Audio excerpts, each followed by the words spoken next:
Ka- Kamusta sa inyong lahat? Sa itong video na ito, meron akong isang importante na topic para sa inyong lahat. Kaya, pay attention. Enjoy na lang ha. So, ito ang pinaka-importante na message para lahat ng viewers ko kasi sa 2 weeks na lang, like around sa mga July 1st, parang ganyan, nakakalipat ako sa ibang bahay. Like, nang move tayo sa Willoughby at hindi na at wala na dito sa Langley. Kaya nakatira kaming dito sa may 3 years, pero nakakalipat kami sa Willoughby. Tapos, gusto kayong malamang alamin lahat, di ba? Kung ano ang expectations or amenities doon sa Willoughby.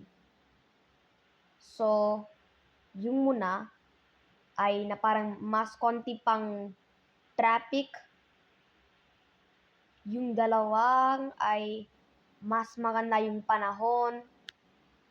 Tatlo, may maraming pang options para maglalaro, mag-enjoy ng time mo, like Richard Bulpit Park sa Langley Event Center sa may may maraming mga parks sa Willoughby.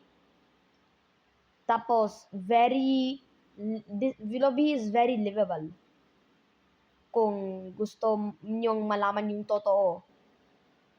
Tapos may isang high school sa Willoughby, isang high school. Yun ay Ari Mountain Secondary School. Ito ay pinakamagandang school sa BC kung saan kaming nakatira dito.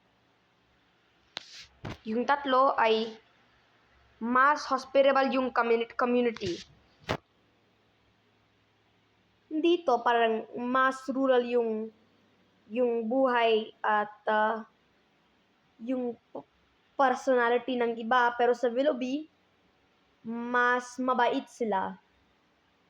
More community-oriented, parang ganon.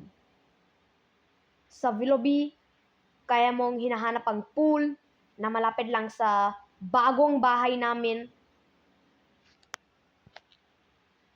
Nakatira pa rin ako dito sa Langley pero nakakalipat ako sa 2 weeks. At handa na ako sa bagong stage ng buhay ko.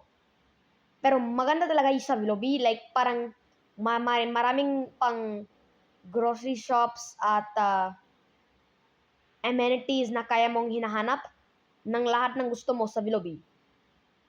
Sa Willoughby lang kasi malaki yung bayan, di ba? Malaki talaga yung Willoughby. Tapos malapit lang ka sa Vancouver, Surrey, Abbotsford. Yung mga cities namin dito sa BC, Canada, Lower Mainland. You're very connected. So, yun lang, like, napapansin din kayo yung shift sa aking environment at kung saan ako nagre-record yung videos ko. Kaya, yung nakakalipat ko sa Willoughby Heights from Langley City, galing Langley City dito. So, I hope you guys enjoyed. Salamat sa panonood.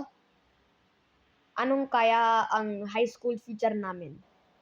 Excited na excited ako. Sige guys, bye-bye. Ingat!